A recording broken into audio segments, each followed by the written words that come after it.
evening, I'm Gamey Jamie, Wild Bastards and Bite Size Reviews. I'm here this evening to teach you and show you how easy it is to do a pot roast chicken, an outdoor reared chicken, everything with all the bits on the side. We're not going for your classical roast, we're going for an end of summer roast as it's towards the end of August now, and we're going into autumn. I've even got the bloody fire on. That's how bad the weather's been. So what we're going to do, I'm going to take you through the basic steps of what I'm going to cook, starting with the chicken, to the potatoes, to the veg.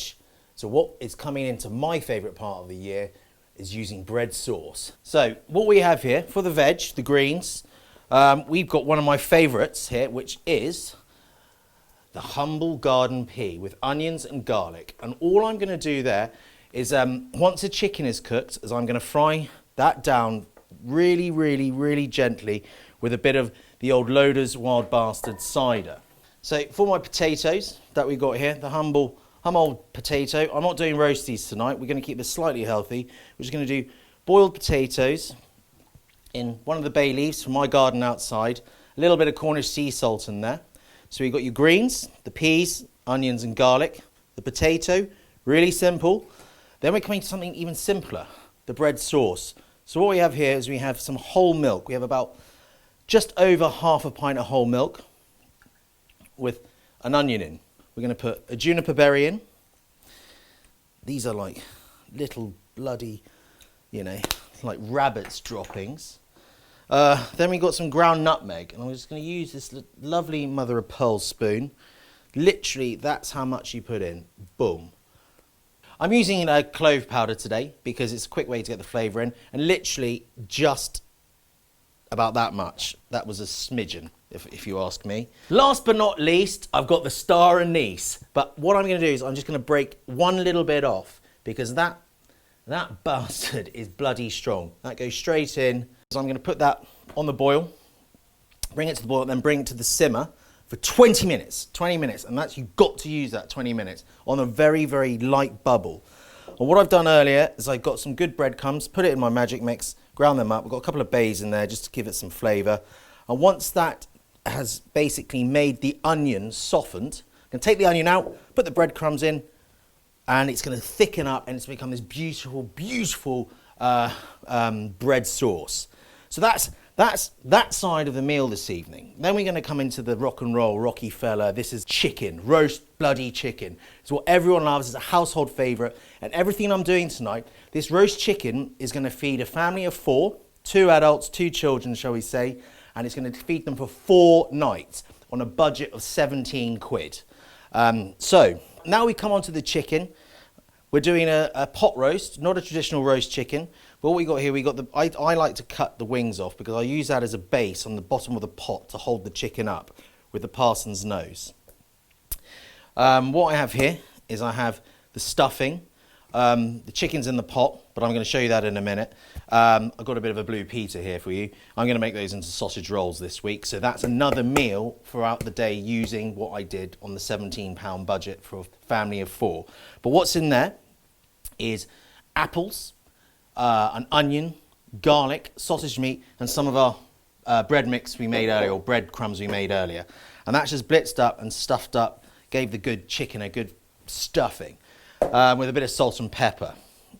So, and what, as you know, what I like cooking in, we're in Somerset cider. Let's get that bad boy open. Ooh, bit of violet one there, this little bastard. Oh, it's called a wild bastard. Slurp for the chef. Oh, lovely stuff. So, now I'm just going to quickly run you through my chicken. Now, this chicken, that was just under £9. That's an outdoor reared chicken. I know you can buy chickens from various supermarkets at a cheap price, but what I've done, I've stuffed it there, so that's really bulging. It's had a good stuffing today. Now I'm rubbing in really good extra virgin oil, massaging those breasts. Now my favourite part. Get your paintbrush, dip it in Dijon mustard. A clean paintbrush, just to let you know. Don't get it out of, anyone's DIY garage.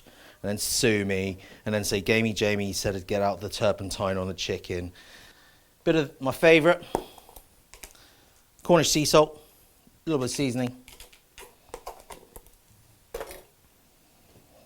black pepper, there we go,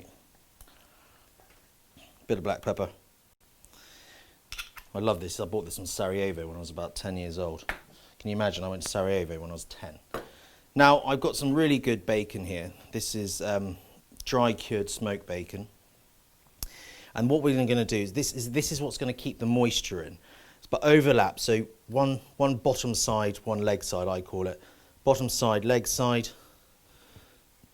Bottom side, leg side. Bottom side, leg side. And now that is the chicken done, okay? I'm going to put that to a side there. Now, I've got a good pot here. Get the pot there. One garlic in half, like so. The old diamond shape in. The old little wings. Now, the chicken goes in to the pot as so. Really firmly fitted in. Now where's my cider? Quick sip before I pour that whole bottle in.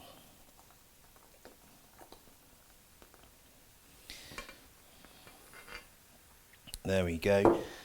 Now my last bit, I know some of you chefs out there are already on television are going to give me a load of jib for this, but there's nothing wrong with a good old stock cube. Even Marco Pierre White makes his own stock cubes. So I put a stock cube in like that. And the two little buggers from earlier, the two little bay leaves, they're going to go inside. Lid's on top of my bird. There she is. She's a good heavy one. Now I'm going to put that, whether you have an Aga, a gas oven or a normal oven, I'm just going to put that in a top Aga oven, which is probably about 190 for about, I would say, a good hour and 20 minutes. I'm going to take the lid off after an hour and 20 minutes, and I'm just going to drain all the juice into a separate pot and reduce, and I'm going to put a bit of this lovely crabapple jelly in with it. Just reduce it down. That's going to be the sauce. That's going to look fantastic. But I'm going to take the chicken out and I'm going to let that rest. A good Jamie Oliver trick, wrap it up in some tea towels, leave it there.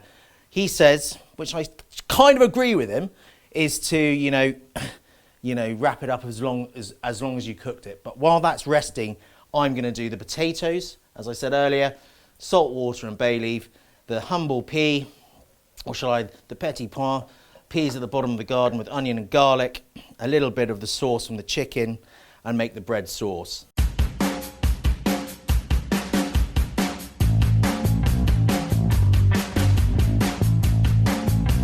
The stuffing, without even considering it, is by far and away the best stuffing I've ever had in my life. And you know, I have to say sorry for various girlfriends for that. And the best stuffing comes from a good plump chicken with good breasts and good thighs. I mean, every stuffing starts with a good quality sausage.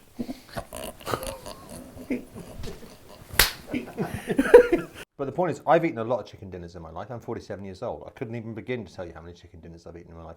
That's one of the best I've ever had. So essentially, if you want to make something which tastes like it's out of a restaurant, but just make it at home, it doesn't have to be expensive. It's just little tips and tricks. And believe me, it is not difficult. It is very, very easy. And honestly, it tastes amazing.